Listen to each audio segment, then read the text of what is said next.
from UCSF and is Dr. Shuvo Roy. Dr. Roy is a bioengineer whose research is dedicated to the development of biomedical devices to address unmet clinical needs. He is speaking to us today about research to create a small, surgically implanted and freestanding bioartificial kidney to treat end-stage renal disease. Please help me welcome Dr. Roy.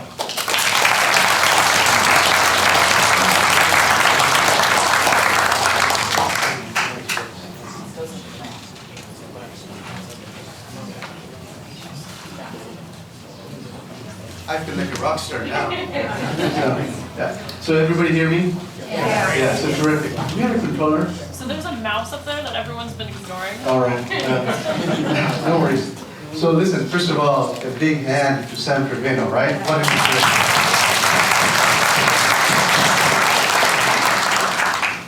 And I applaud you, and it occurs to me, how many of you guys heard me talking, I think it's almost 2.5, 3 years ago? Okay, probably, there's probably more than 5, maybe less than 10. So it's a pleasure to be back, and I'm going to give you an update on what we do. And first of all, happy birthday, right? 10 years. Yeah. So what I'll do today is take you through the work you're doing, but I'm going to try to weave in some science because some of you want to know what the technical updates and scientific updates are, but also tell you about our plans as well, and then happy to take questions. But let's see, which way am I pointing? So it should just click the screen. It should move forward. Okay, let's see. Something happened. There we go. So, before I forget, you guys want to get in contact with me, you want to know more about what we do, look at this website. I call it, this is our learning website. We put all our technical updates, we put the status of the project. You should feel free to look through. There's all kinds of literature, both scientific and about also public press. And then, for those of you who have not, get engaged with us. We have an active Facebook community. How many of you guys have joined us, liked us on Facebook? Oh, then we need you guys all, right? So, we have over 14,000 people following us. It's our primary way of communicating to patients and patient advocates and their families and caregivers. So, I would encourage you, facebook.com artificial kidney, if you want to know more about what's happening on a day-to-day basis. We also have a list where you can sign up as we make announcements as we get closer to clinical trials. So between those two, you should have a pretty up-to-date online portal into the activities we're doing. I'm not going to go over this, but like Sam's saying, the numbers are doubling. The numbers are doubling, and what is interesting is worldwide you are part of a 2 million patient ESRD community. And these numbers are growing primarily, as you guys know, because of the variety of reasons, but big numbers of diabetes and hypertension. And if you look at these two lines I've put arrows on, is for the number of patients on hemodialysis in this country, and the number of transplants we're doing. We're just not doing very many transplants. And part of that is because we just don't have enough organs, right? So clearly there's a big challenge. We have growing numbers of patients with kidney failure, not enough transplants, and those many of you are fortunate, I think it's like the lottery. Okay, but it's also telling people that the way to get rich is to win the lottery. So for those of you who have it, you're blessed. But it's not the solution that we want to see people we can see, because there's just not enough donors available. So I want to bring us to a proposition that I want you to think about. Technology is advanced. We still have dialysis. But let me look at a different field. Let's look at a slightly different field. Look at the field of arrhythmia. Anybody is familiar with heart disease? Pacemakers, right? Some of you guys know what these are. Let's see if I can get my picture to come. Let's see. There you go. This is a picture of how you treat heart disease problems. Today we have an implanted defibrillator, right? Could go back 20, 30, 40 years. You had a machine, a big machine. If you're in the 60s, you had a machine the size of this in the hospital. What we've done in the last 40 years is moved something that was in the hospital to one in the middle. If you ever go to the airports, you might see that. And then to the right, it's inside the body, providing an unprecedented quality of life. Patient can move around, travel, live a mostly normal life. Now, let's look at our friends in ESRD. This machine, by the way, has not changed very much since the late 60s. Yes, now we have touch screens, we've got blinking lights. Interestingly, the first pacemakers also came out in the 60s. And today we have an implanted version. Well, what do we have we have the machine, the one on the table. That's about as far as state of the art we've got. Okay? And I have a question for everybody who looks at this: why don't we do more? This is the same technology timeline. We've got a timeline that's about 40 years. It's not that technology is not there. Technology exists. I think we have to do a few things. One is, as you guys, as a community, you have to demand change. You have to demand better. Most of the community has settled, and you don't have to, because I know the path in arrhythmia care tells us it's possible to achieve something well beyond that. Now let me show you something that I call, was this a prophecy? This is a quote from one of the first directors of the National Institute of Kidney Disease and Digestive Disease and Kidney Health at NIH.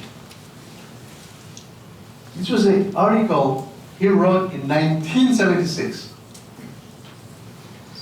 And look at, it's a big, let me just read it. So he says what we all know, dialysis as we practice it mostly is non-physiological. We face a distinct danger that hemodialysis may become institutionalized. This is 1976. And the technology of ESRD therapy will become entrapped in its own net. We get very excited whenever there's an advance in dialysis technology. But it's all incremental.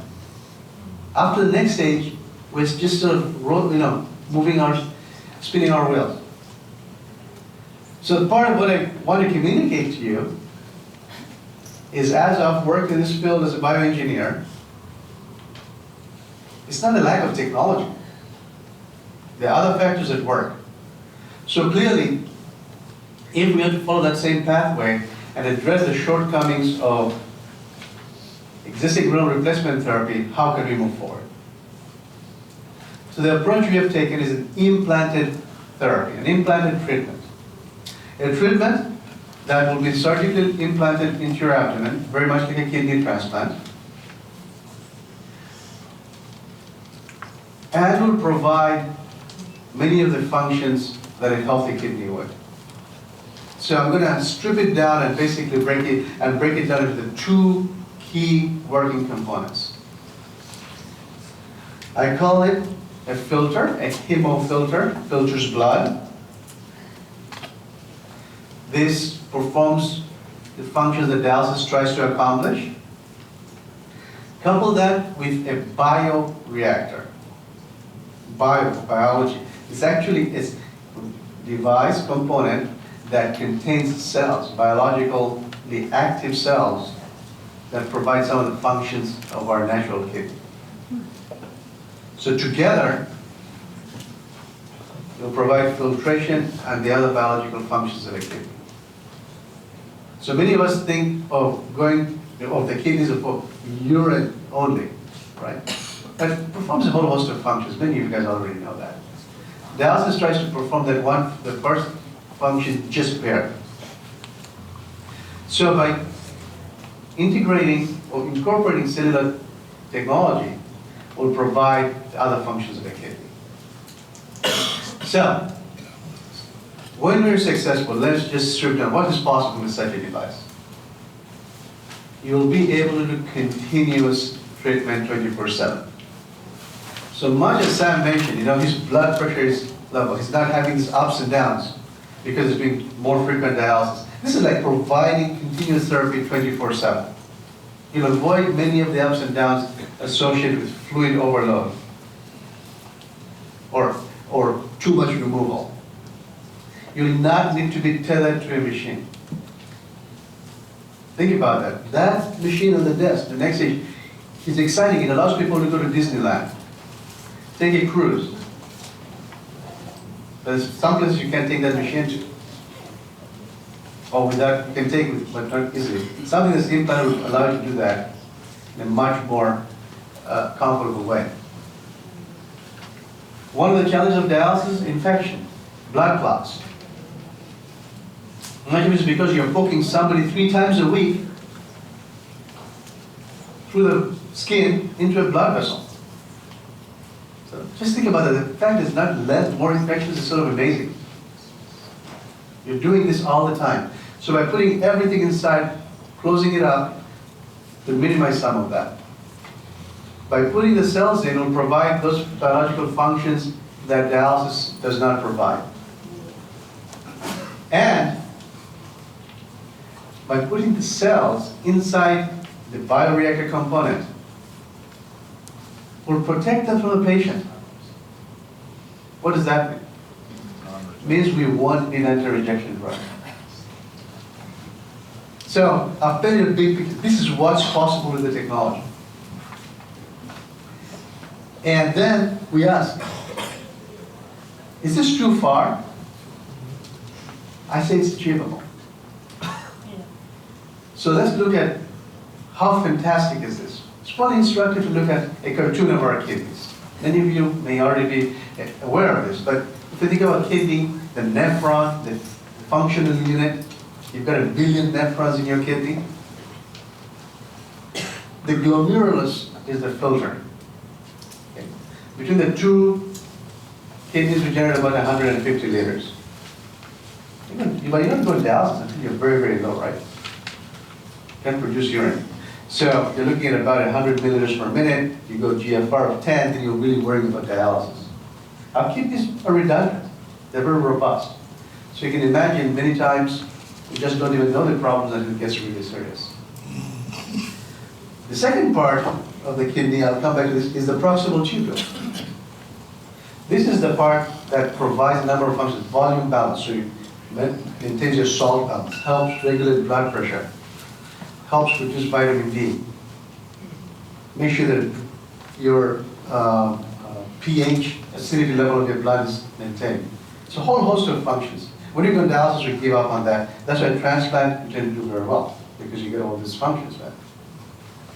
So as I look at this, is this possible? So I look at a colleague of mine, David Jones at the University of Michigan. So his work is really the pioneering work that has established the basis for what we are attempting. So about a decade ago, he took on the challenge of demonstrating the concept of cell therapy. Do cells provide an added benefit to patients with kidney failure? And he was doing this in the context initially of the ICU, not end-stage renal patients, but acute kidney injury patients. These are patients that have been, whose kidneys are shut down, and a typical treatment in the ICU dialyze them intensively for a few days, and they would or not recover. So his thinking, he told me the story, is like, clearly, just removing these toxins 24, 48, 72, 4 days, did not always result in the patient coming back to health. And we're removing all the toxins we possibly can. So why not? So the hypothesis says that we must put kidney cells. So what he did was he took off-the-shelf technology. So he's not an engineer in the sense, so he took dialysis technology. He connected up the first is a dialysis unit, like you would, filtration. he took a second cartridge, dialyzer cartridge, and lined them up with kidney cells from a cadaver kidney that could not be transplanted. And after getting approval from the FDA, from the institutional review boards, and testing in animal models, is confident that this had some basis to this. So here is his device, he called a renal assist device. So here's a picture. It's the machine that you might see. Some of it is familiar, some of it is not. This is an ICU setting. So there's a dialysis machine, the pumps, the filter, the dialyzer cartridge on the right side, the bioreactor in that bubble wrap blanket to keep the cells at 37 degrees centigrade, our normal body temperature. All that stuff was tested on up to about 60 patients in a clinical trial. And he was able to show that because of the cells, the patients would have otherwise died, survived. And he could attribute that 50% reduction to the use of cell therapy. So here is a pioneer who has taken the concept of our kidney. Let's try to connect a system that our kidneys do, a filtration plus a bioreactor with cells, and test it on patients and show that it's benefit.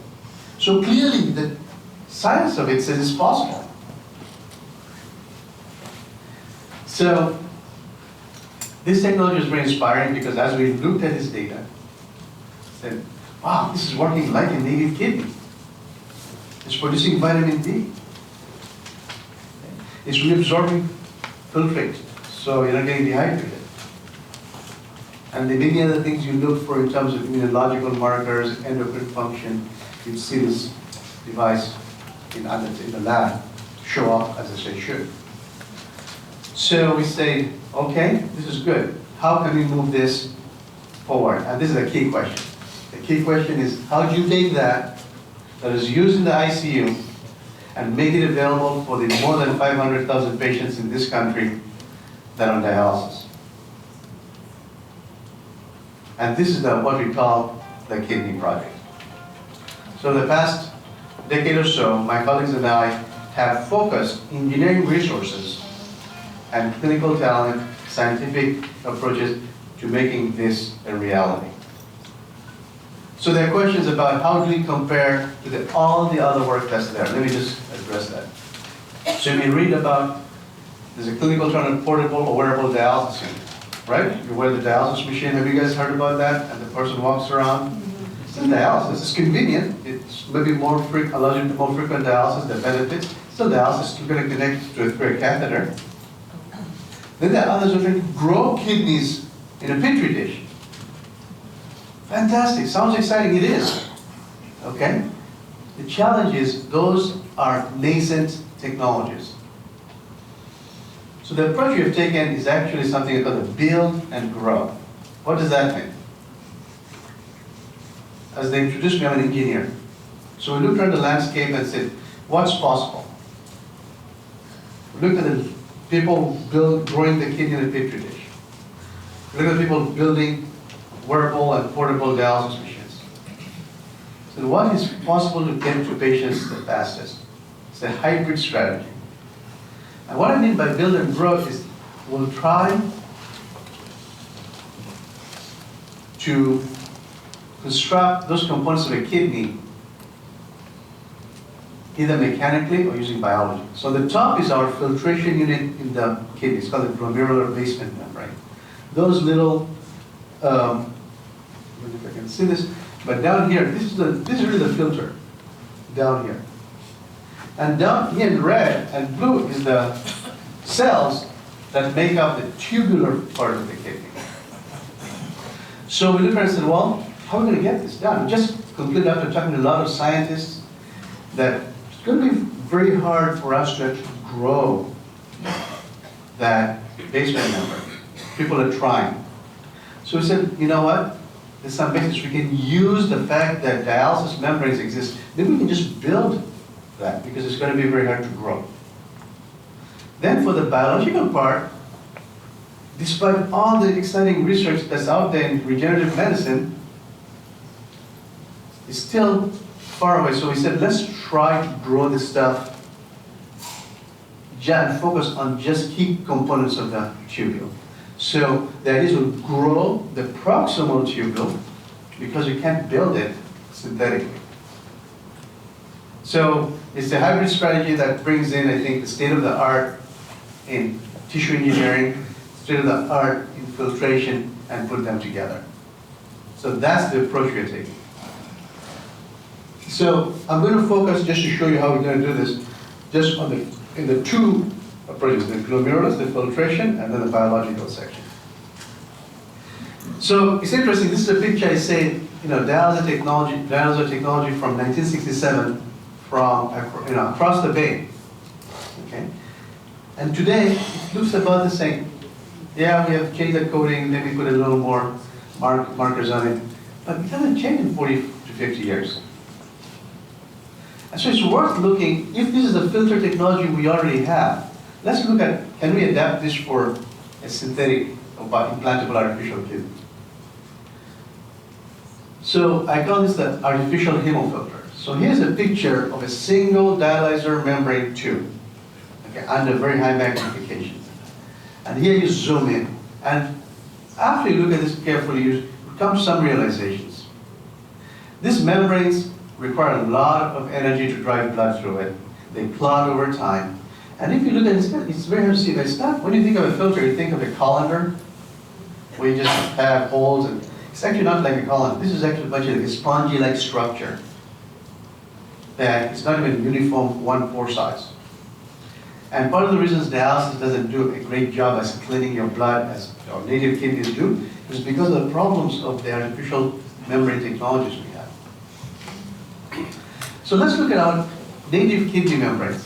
These are pictures of what doctors and scientists see. It's called the histology slide. The middle is called scanning electron micrograph, very high magnification. The bottom is called a transmission electron micrograph. You actually see things down to the molecular level. And what you're seeing as you go through that is just the slice, then what forms our kidneys is a bunch of cells called podocytes. They make cove-like elongations. At the bottom are those little slit-like structures. And what occurred to me is that the filtration components are not like a colander. It's actually long slits. It's like two combs. That's very interesting. It turns out not having a circular hole is actually mathematically advantageous. And we found that through some of the other science we've done.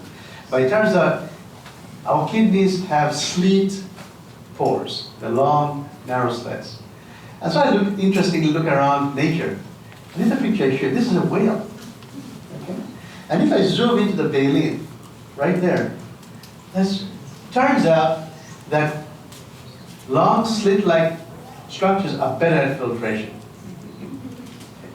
Our dialysis membranes that we have just don't recapitulate that structure. Our kidneys do. So the question comes, maybe if we're going to make a better filter, we need to make a filter that overcomes the chance of dialysis membranes, but also tries to mimic what nature does. So how do you go about doing that? The polymer membrane technology that's out there just can't do that in a low-cost, reproducible fashion. So part of why I'm out here in the Bay Area is to take advantage of all the knowledge of Silicon Valley. We're right here. Okay. So we're going to use that technology used to make electronics, or iPhones, Androids, projectors. And we're going to take this technology, we're going to precisely pattern features down to almost atomic scale precision to create a membrane that looks like our native kidney membranes. We're going to take advantage that this is a manufacturing infrastructure that's been around for 50 years. So we embarked on that approach, and I'll show you some pictures from where we are. So here's a silicon wafer. So these are made in wafers, industrial scale plants. And each of these wafers, we've been able to pattern slit pores And here, I'll show you on the left-hand side is a top view. Zoom in. On the right-hand side is a cross-section. So a couple of things. One is these are long, straight pores. And what I haven't marked down there is it's a very thin membrane. What does that mean? It means it requires very little energy to drive filtration. What it actually means is that we have a very high permeability. Never mind what this terms mean, but basically you don't need pumps. You can drive blood through this just based on the blood pressure. No need for a pump. If you guys know, we talked about pacemakers before, in that can, half the size is a battery. So by removing the need for a battery, you also make it smaller, and you remove the possibility of any toxins that are associated with batteries. No recharge needed. Second, remember our membranes have these long slit pores that look like nature? That removes toxins a lot better than dialysis membranes. And that allows us to say that we can move these other toxins, not creatinine, but middle molecule toxins with much higher efficiency. So we made a membrane that, at least based on this performance, looks a lot better than dialysis membranes and can be manufactured. One of the big questions is you're going to interact with blood. So you have to really worry about it. This is from the early work we did. On the left-hand side is just our membranes, not coated with anything. And you can see deposits of blood that could cause clotting. That's a very big danger. So over the past 3 years, we've been working on special coatings, like one here. It's a big name, polysulfobutane methacrylate, for any of you guys have chemistry backgrounds. But you can see how much, it brings it down. This is really important. So we've now got a membrane that does not cause any interactions with blood. What does this mean? It means that potentially we could get away from using blood thinners. Imagine that. Okay. So, some of you know only have to use heparin. People who have implanted stents may have to use other kinds of Coumadin, whatever, warfarin. Not necessarily good things. So by coming up with a material that does not require blood thinners, think of a lifestyle that overcomes those challenges. So the question is, does this work? So this is the work we're doing now, so I'm going to share some. Here's actually one of our devices, being held in by the finger. So currently, it's being put into a pig. Okay. Can you see what the little bulge is? Can you guys tell? Yeah?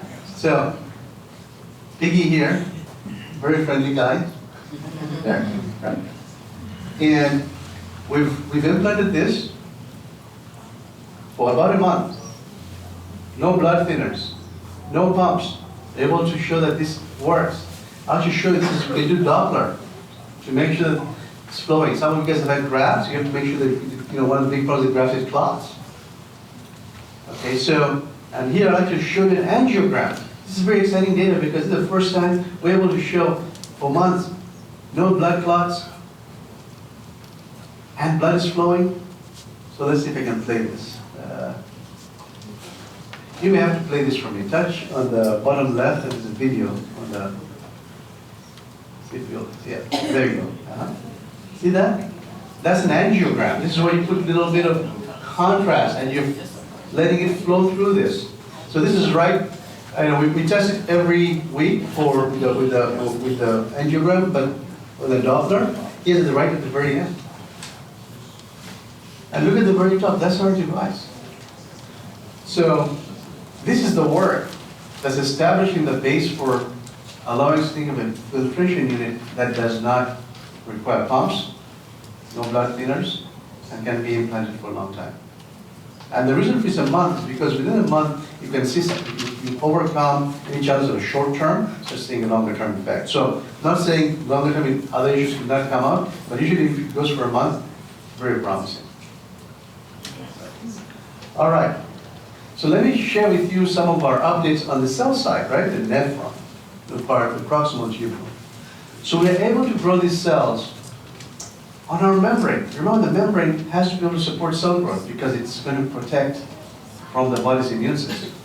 So here, again, none of you have to be biologists, but we're showing that cells are healthy, they can be grown in the membrane and provide the functions of a proximal tubule. What's important to know is that in our kidneys, when you have filtered, the urine is flowing over the cells. And then when you try to build a device, you have to capture that conditions. So on the left-hand side, you may not be able to see this very well, a bunch of hazy blue and red. But if we put this under flow, you can see it becomes a lot more structured. What this tells us is that it's very important to have the right amount of flow over the cells. And so we actually built something, the perfusion flow bioreactor, as we call it. This is a prototype, schematics. On the right hand, we're testing it in the lab in an incubator, which maintains body temperature, 37 degrees. And we're able to show that the cells show all the functions that this kidney cell should show. So what are some of those functions? Something called water transport. We have to transport water back from the urine back into the blood, but only the water, nothing else. And what this graph shows you is that as you change the flow rate, you can increase the amount of water transport. What does this mean? If you drink a lot of water, you have a lot more water flowing through, it will increase the rate. So it's self-regulating. It's like our kidneys. You don't have to worry about how much fluids you drink. So as you drink more, it reabsorbs more back. If you drink less, it reabsorbs less. Provides you volume balance. This is possible for us to envision a time ahead where we might be able to achieve complete independence for the need for dialysis or excessive oral intake. And that's possible because the cells are trying to mimic that active transport the cells do. Let me show you some of the data we have from the immune protection side. So when we make a device to protect our cells, it has to protect the cells, it has to allow a host of things to pass through. It has to allow nutrients to pass through. So allow wastes to exchange. But it should not allow things like antibodies, cytokines to go through. So what you see here is, this graph shows a dialysis membrane allows a whole bunch of things to pass through, both good and bad. So conventional polymer membranes cannot be used. Again, that's my point from before. But using our silicon membrane, we're able to control that process so that we just let the glucose, the waste, the oxygen to go through, but none of the immune components. So here's the test. Again, a little bit of science.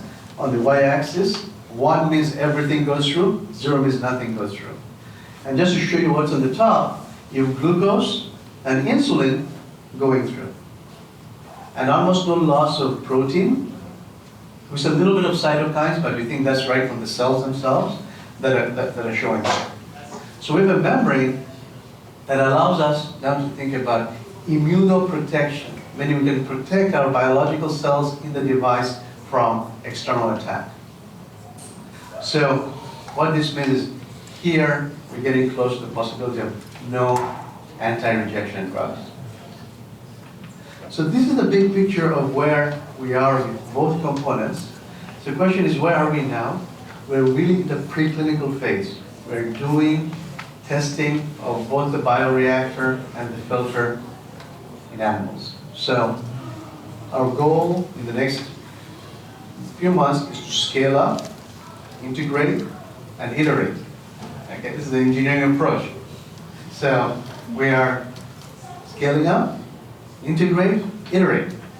And we do this every time, and we get to a point where we get to a full device that's going to work, and then we can get, hopefully, approved for the first clinical trials. So, I just talked about no immunosuppressants, no anticoagulants, no lymphodialysis in external fluids, no catheters. And if everything goes well, we're hoping to do our first clinical trial for safety. So it's going to be safety, not efficacy, for those of you who know. The device is going to be safe in operation with blood late this year or early 2018. So let me thank you.